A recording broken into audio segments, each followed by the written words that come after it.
Thank you all for joining early morning if you're on the West Coast and reaching midday if you're like me on the East Coast. I'm Julia Freeland Fisher, and I'm here to share a little bit of my research. And I want to say, the title of this can sound a little doom and gloom, but what I urge you to consider over the next 45 minutes is not necessarily all the ways that AI could displace student-teacher relationships, advisor-student relationships, student-to-student relationships, but the ways that as you adopt this new technology that's really becoming the operating system of our economy and increasingly our schools, we can center human connection as one of the things we want to grow and nurture using the tech, not replace.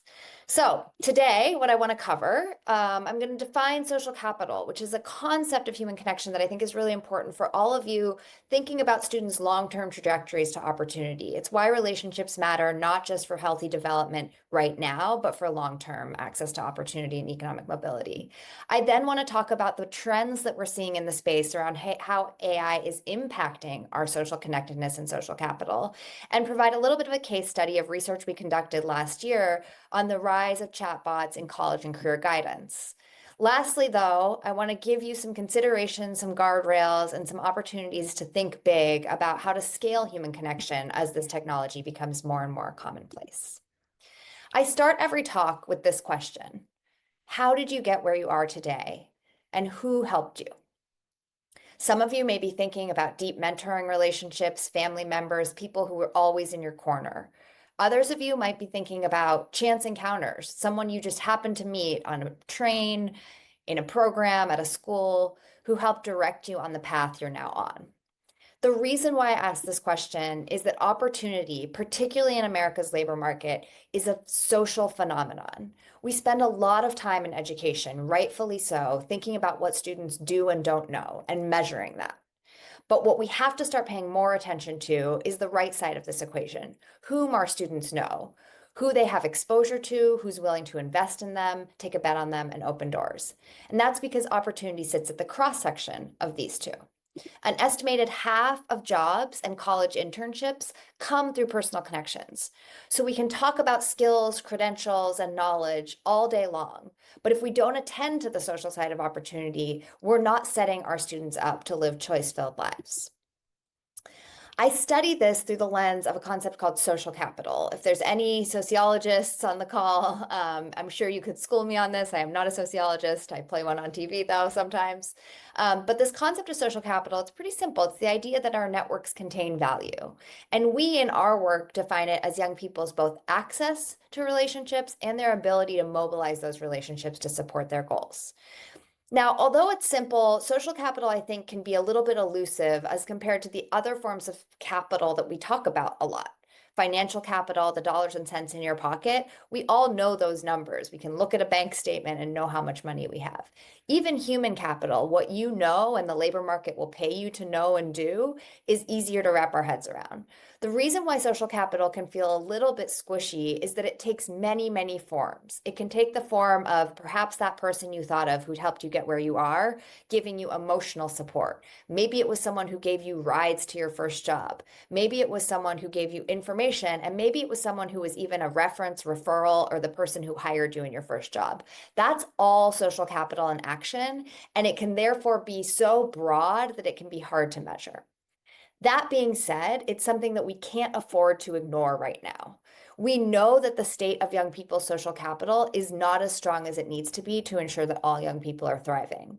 This is data just out this week from Hope Lab, which studies mental health and youth well-being. And what you're seeing here is that among young people who report fair or poor mental health, which is not all young people, I want to clarify, the report sort of dispels the myth that every young person today is in a mental health crisis. But what this shows us is that for those students who are struggling, loneliness, disconnection is a leading factor. Right? Our young people are not connecting at the rates that they need to be well and to be thriving.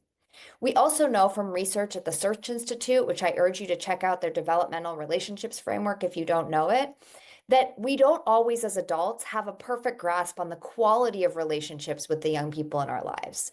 This is showing along a variety of dimensions like expressing care, providing support, expanding possibilities, that adults tend to overestimate the rates at which they're doing that with the young people in their lives, either their children or young people at schools where they work or youth serving programs. And on the other hand, students report, yes, accessing these things, but at lower rates. So we know there's a disconnect in terms of our sort of lens that we bring to the relational lives of students.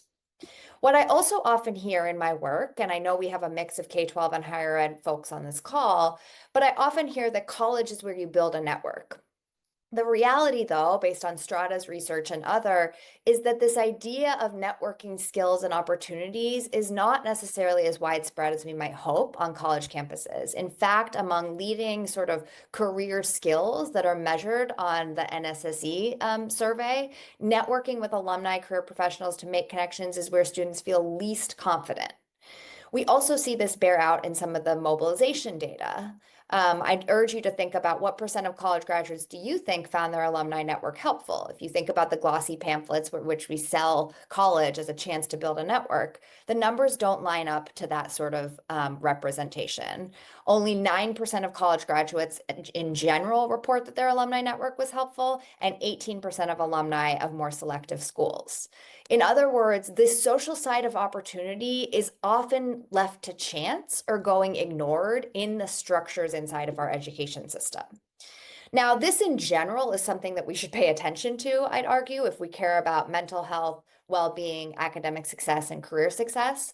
But this takes on a new urgency with the rise of AI.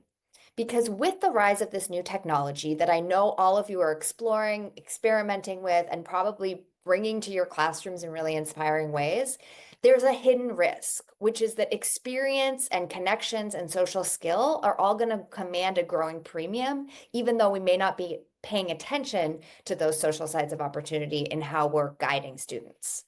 What does this look like? Well, we know that technical skills are something that AI is increasingly adept at, and therefore what people are increasingly calling quote unquote human skills are becoming more important, more in demand in the labor market.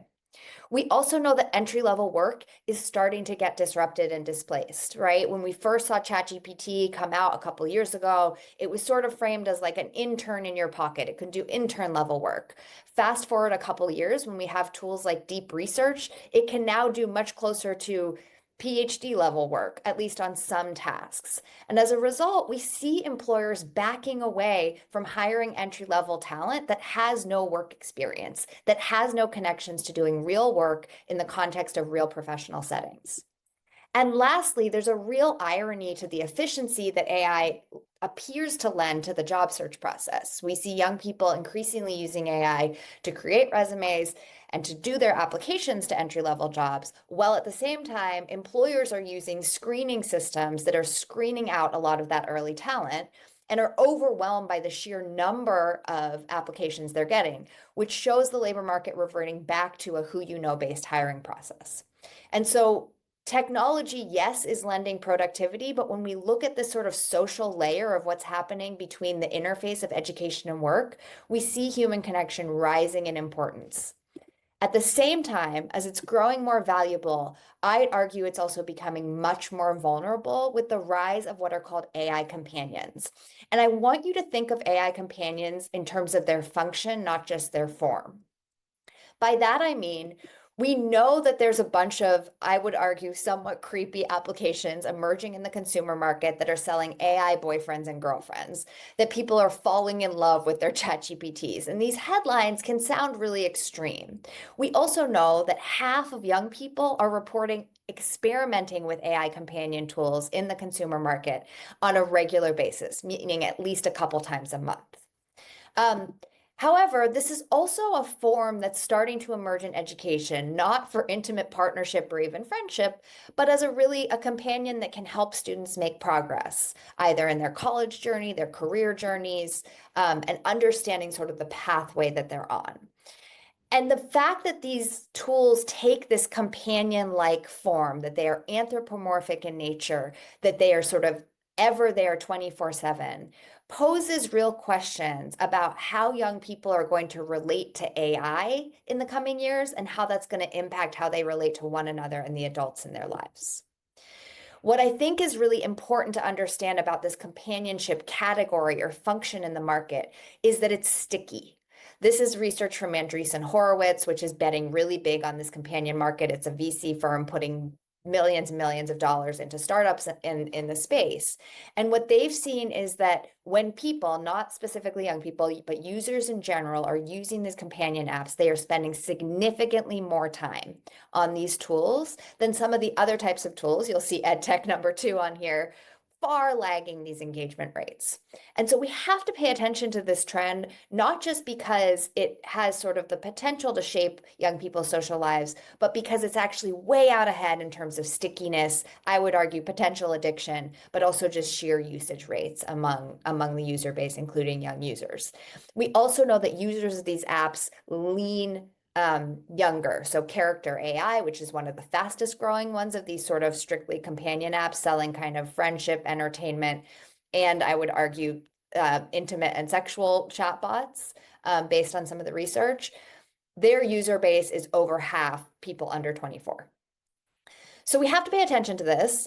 Even though it's not strictly ed tech, it's going to have an outsized impact on young people right now. And the question I've been asking in my research, I study disruptive innovation across the education sector, is how is AI poised to potentially disrupt human connection? And I want to nuance that term disrupt. It's a very specific term of art. If you meet any entrepreneur these days, they'll tell you they're disrupting whatever industry they work in. But disruptive innovations follow a very specific trajectory. This is both inside and far beyond education. They start off not as good as existing offerings, and they tend to sell to what we call non-consumers, people who are otherwise shut out of the market, that can't afford or access a given product or good. Over time, they tend to get better and satisfy more and more demanding customers, and eventually they get good enough to displace mainstream offerings. So a concrete example of this outside of education is what Sony did to disrupt RCA. This is back in the day when Sony started building transistor radios. They were pretty crummy in terms of sound quality, but they were far cheaper than what RCA was selling in terms of really state-of-the-art tabletop radios that you picture in the sort of 1950s living room.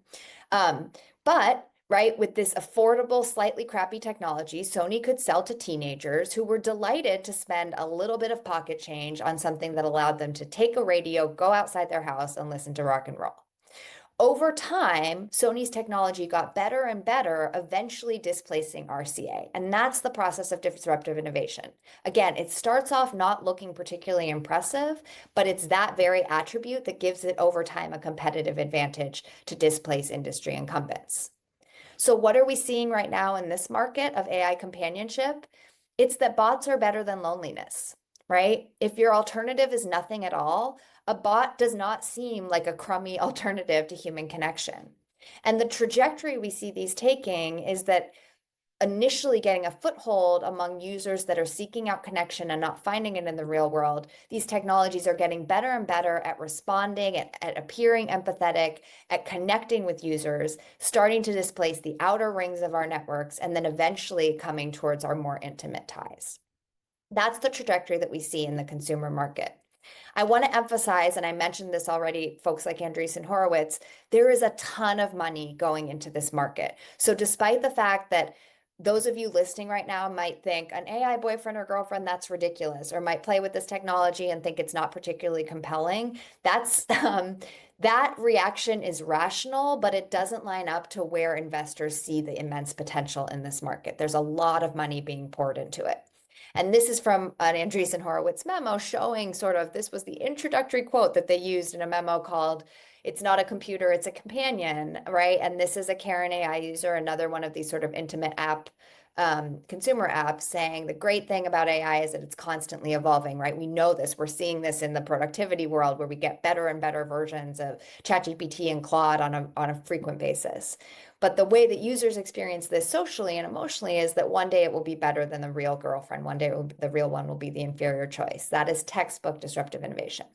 And again, I want you to like maybe edit out the word girlfriend here and think about friend, companion, mentor, coach, advisor, all of the ways that relationships show up in our lives and the ways in which this technology is not just a breakthrough in productivity, but is starting to be a breakthrough in lending human support.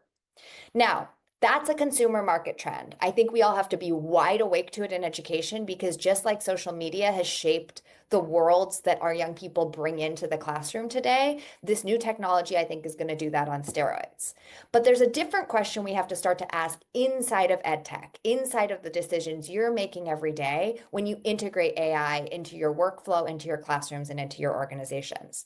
And that's that AI does have the potential to disrupt what we think of as the social capital advantage by lending students personalized support. It shouldn't matter whether you know someone who went to college to have you successfully navigate the college application process. It shouldn't matter the zip code where you grow up, whether you have access to high quality instruction and instructional materials. AI could be a game changer in all of those ways. What we have to hold in tension or in balance with that, however, is the fact that as we use AI to supplement or replace those things that historically have traveled through human connections, networks, coaching, and instruction, there's a real potential that we're disrupting human to human connection with simulated companions, with anthropomorphic AI. And so the question we have to ask today inside of education is not, should we not use AI, right? I certainly think that I want to keep my own kids away from some of these consumer apps, but I want to see their classrooms using this in all sorts of smart ways. The question we have to ask is, can we build it to foster rather than replace human connection? And can we build learning models that, given all of these dynamics in the labor market, understand and integrate the social side of opportunity into how students are going through their learning journey and ideally brokering the connections and networks they need to get the jobs they want. So we asked this question last year in a study that we conducted in the college and career navigation market. I want to acknowledge that I suspect many of you are coming at this work from a classroom standpoint. How can we integrate AI into teaching and learning? And while that's not what we studied, I actually think our findings are really applicable to the teacher-student AI sort of triangle that I think we're all going to be navigating in the coming years. Because it is a fundamental question as we looked at this market. We were asking, how are students going to be accessing support and information, content and skills, right, in the age of AI, and how will that impact human connection? And I want to share a little bit about what we found, which is, I think, a story of both risk and hope. The reason we set out to study this market is that as I looked at the rise of AI companions and this idea of sort of human-like coaches and mentors that GPTs and other tools can provide, I thought that we were going to see the fastest rise of these where our ratios were the most broken. And I don't have to tell you guys this, but counseling and student support is one of those places, right? Nationally, we have an average of 385 students to one high school counselor. It's really hard to get into deep relational work when that's the ratio that you're operating within. We also know that there's a lot of non-consumption or lack of access when it comes specifically to career guidance, right? Our counselors are spending a lot of time on a whole slew of things ranging from scheduling and academic advising to college access. And the idea of helping students explore careers is just hard to fit in, right? So a limited amount of time is spent on that. And then we look to the higher ed space, right, where ostensibly many students are going to college in hopes of getting a job, in hopes of achieving the American dream, but our ratios are even more broken when it comes to access to career support. All of this creates a ripe space where AI could be a game changer. And we're seeing a whole bunch of companies modernize in this space, start to integrate chatbots and generative AI tools to be there for students 24/7 to lend support. And we're also seeing a ton of startup activity in this space. So we wanted to understand what's actually happening when students are engaging with these tools. We interviewed 30 providers on the supply side of the market. So this was not student-facing research. This was trying to understand how are these tools being built and what is the sort of division of labor between humans and bots that are coded into these tools.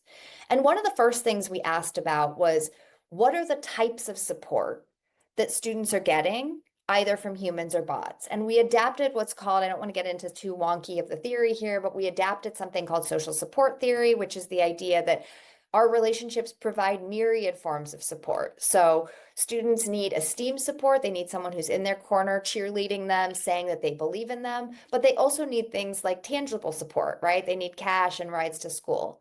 I won't belabor each of these categories, but you can imagine in your own life and ideally probably in your own work how these different forms of support show up and how you interact with students. And this wasn't just an esoteric exercise in saying, what are the different types of support? We wanted to ask about the human bot division of labor. So based on how these tools are being designed, what forms of support are humans versus chatbots providing? I know this is a little bit of a complex diagram, but I'll just say that what we heard at first blush was exactly what I would expect and is exactly what everyone is putting in slide decks and strategy decks and sort of outlining right now in this market, which is the idea that if this AI technology can start to do a lot of the administrative and informational and even skills-based work with students in a highly personalized way, suddenly could we free humans up to do the quote unquote human stuff? Emotional support, esteem support, again, expressing belief in students, motivational support, helping students imagine future possible selves through conversations, through exposure, through brokering opportunities. And so the breakdown of what we heard is exactly what I would expect to hear. But what I want to underscore for you is that this idea that we have in education of the quote unquote human stuff is getting increasingly fragile as the technology gets more sophisticated. So leaders of these companies and tools definitely asserted humans are still preferred for things like esteem and emotional support. But what we heard is that bots are starting to catch up, that bots are actually really good at motivational interviewing, that students sometimes feel much more seen by a bot than the advisor or educator that they're supposed to turn to, that this emotional support on a 24/7 basis is meeting students' needs in ways that our existing emotional support structures are not. Here's some quotes just to give you a sense, right, of how this is actually being programmed in on the supply side of the market to reach students, right? This is Christine from Handshake. Coco actually is no longer a tool that they're using, but this is just an example of how Handshake, which is a leading provider of sort of job access in the higher ed space, was starting to train a chatbot to sound like a quote unquote cool older cousin. Bottom Line is a college access and success organization working nationally that had built Blue, this bot that uses Blue, I should say, a bot that was sort of trained to be a cheerleader. And we even heard from some providers, and this was the exception, not the rule, but that there was sort of allusions to the idea that students were starting to form kind of social emotional bonds with these bots, that they were becoming very connected with them. And so the question we have to ask is, given that AI is moving in this social, emotionally adept direction, and given that tools are engineered to drive towards engagement, which often means showing these companion-like behaviors, how much social emotional support should bots be providing to young people? That is like a key question that I don't hear enough school districts and colleges asking right now, but it's like right under the surface of where a lot of these tools are headed. And to answer that question, we needed to understand from providers, well, what's driving students to these bots in the first place? And what we heard is this interesting mix of logistics and psychology. So on the one hand, logistical factors are very real. Students may not have access to an advisor, period, right? If you're a commuter student at a community college and you don't actually know your advisor, you don't have someone to turn to, that's an example, right? If you're a student growing up in a rural district where you're actually sharing an advisor across multiple high schools and across a whole region, access is a real challenge.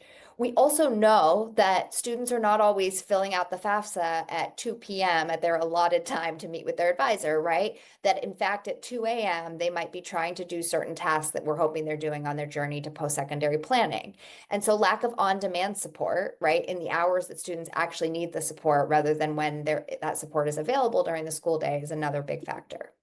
But we also heard about these psychological factors that are real, that students had questions or concerns or anxieties that they felt shame turning to their advisors about, and that they may have just wanted to avoid human connection altogether, right? In the digital age, we know that 40% of Gen Z actually say they prefer digital to in-person interaction. And so there's a cultural factor here of sort of the preferred modality for seeking and receiving support. This is a quote from an advisor at College Advising Corps that was likewise sort of deploying a chatbot, and this idea that there's questions, concerns, anxieties that students will bring to these sort of safer online spaces than what they'll bring to a chatbot. And what I want to point out is not that that is bad. It is totally rational behavior, and it's a way to start to reach students that may have actually historically been underserved by the system and hard to reach by the current system.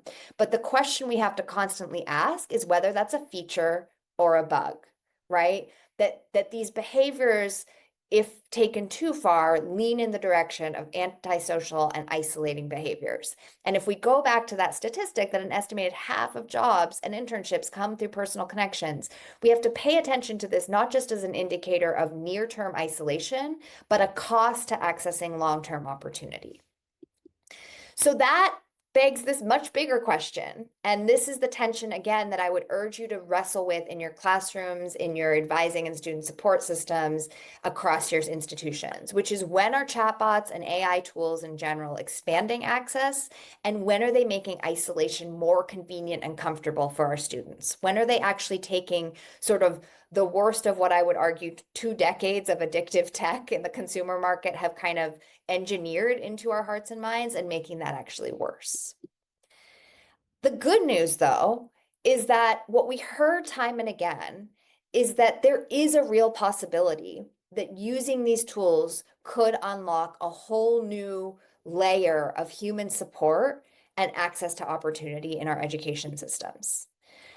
One example of this comes from Georgia State's student success work, where they took resources that were being saved and accrued by using AI and poured it back into hiring more student advisors, which meant they saw a huge increase in students going to their advisors as a result of nudging using chatbots.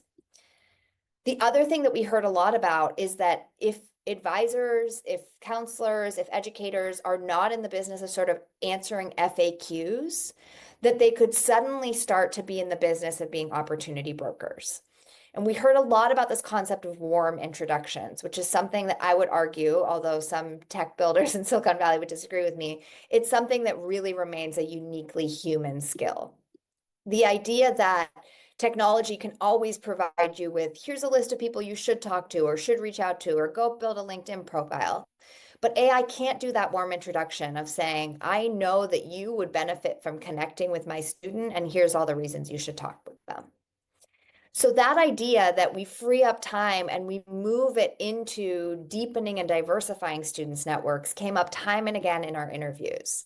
And I think it's where there's a lot of potential to shift our focus away from AI simply in service of increasing learning and persistence to increasing learning, persistence, and access to human connection.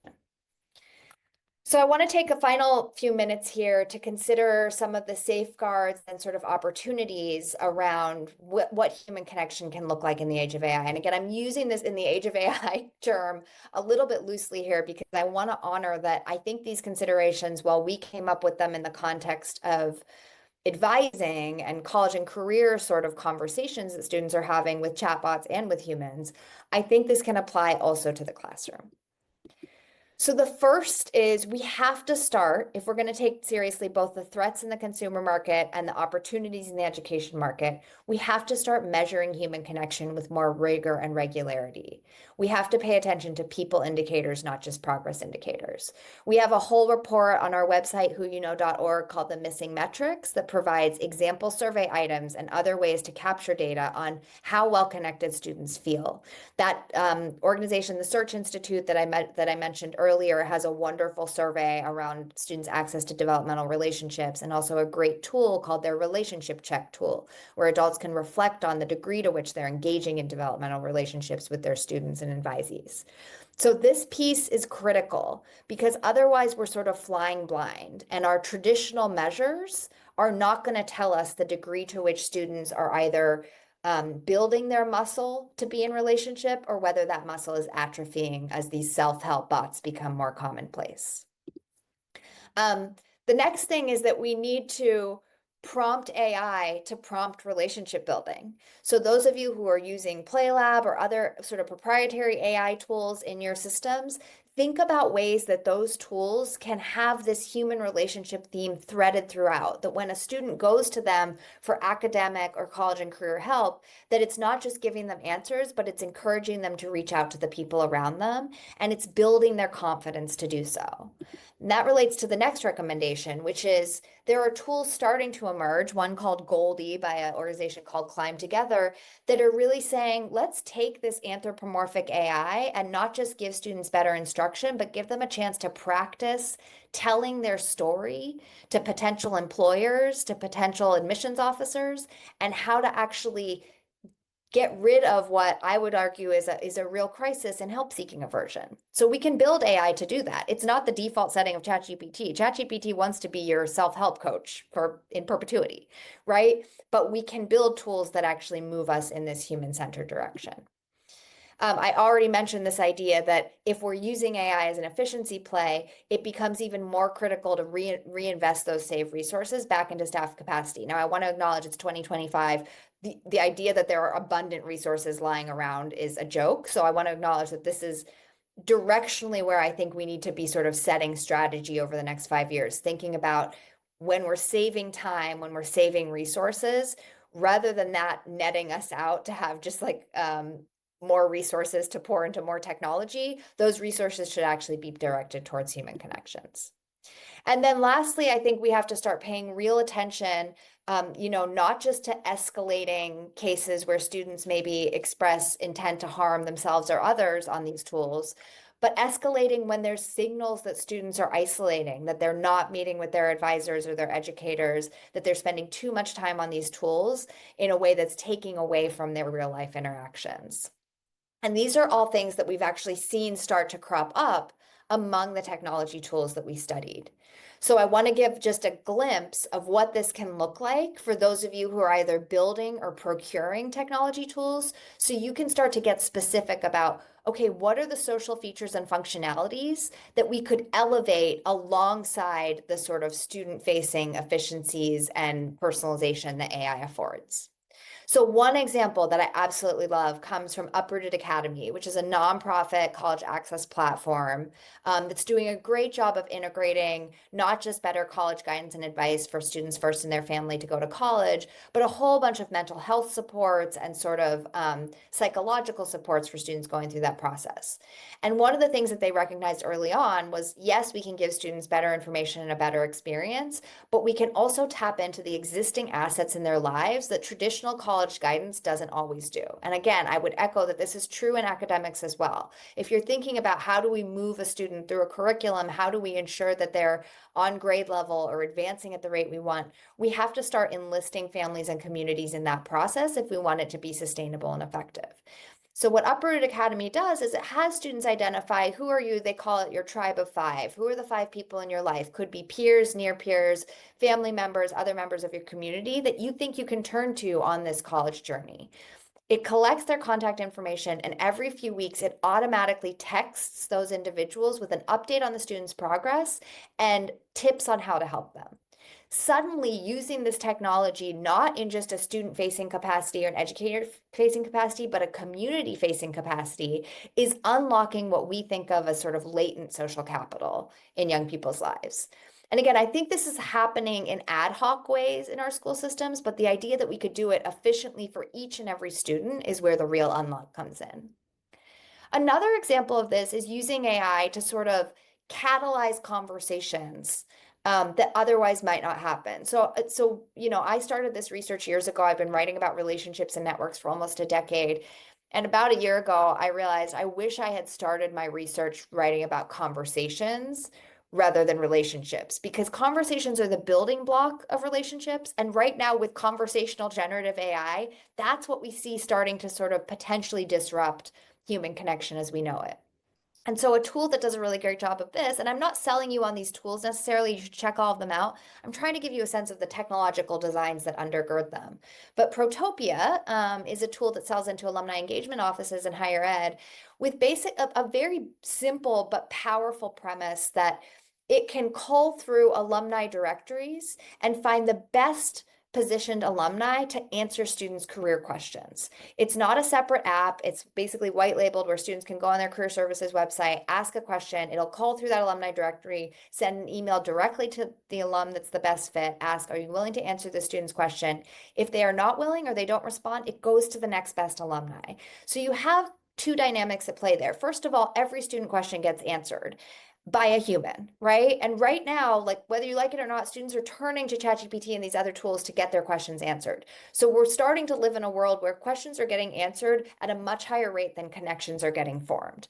Protopia flips that script and actually makes this an opportunity to plant a seed of connection. Um, it also, though, I think does what sometimes we as schools struggle to do, which is it takes a latent network, in this case, alumni, but think of that latent network as also your employer partners, your community organizations, your mentoring partners, your families, right? It takes all this latent social capital and it starts to mobilize it using AI as the infrastructure. So very different use case than what I think we're typically hearing about with AI, but actually could be a game changer in addressing social capital gaps in access. Couple other tools before we close out here. There's a tool called Let's Get Ready. This is another college access. It's a program, but it's sort of a virtual college advising program.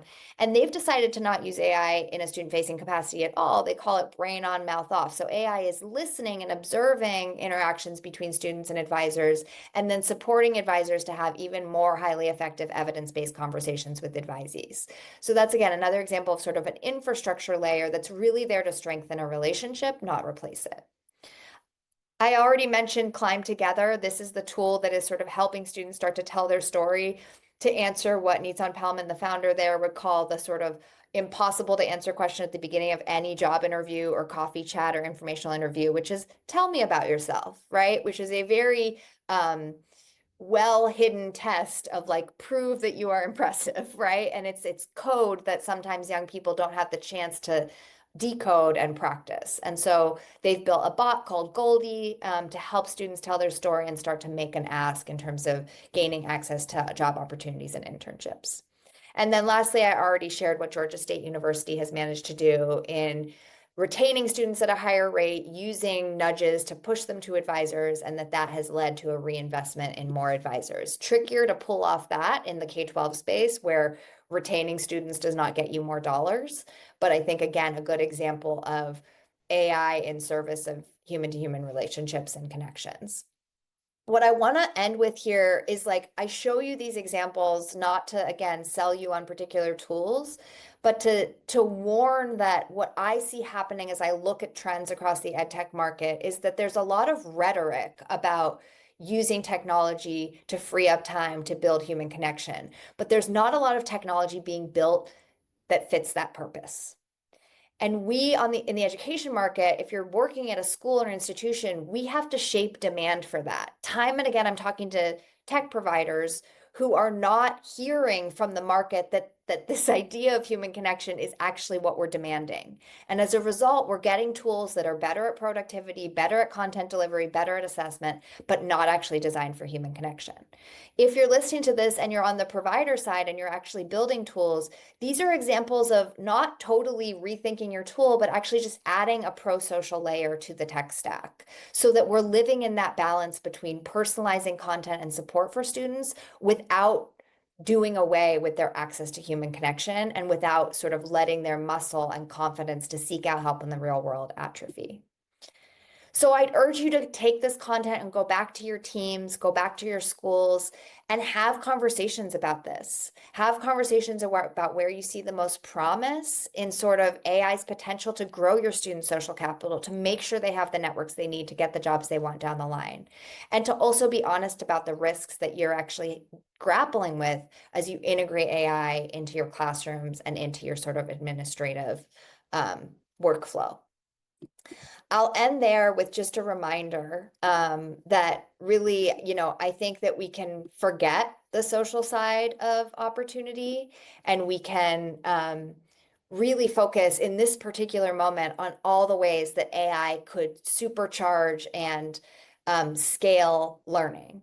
And that is so critical. And if we don't hold alongside that the importance of scaling connection, we are not setting our students up for living choice-filled lives and accessing opportunity in the future. So thank you so much for coming. I'm so excited that you guys have the rest of the conference and all of the amazing sessions. And I'll hand it back to our hosts. Would love to get in touch over LinkedIn if anyone wants to go deeper. Thank you so much.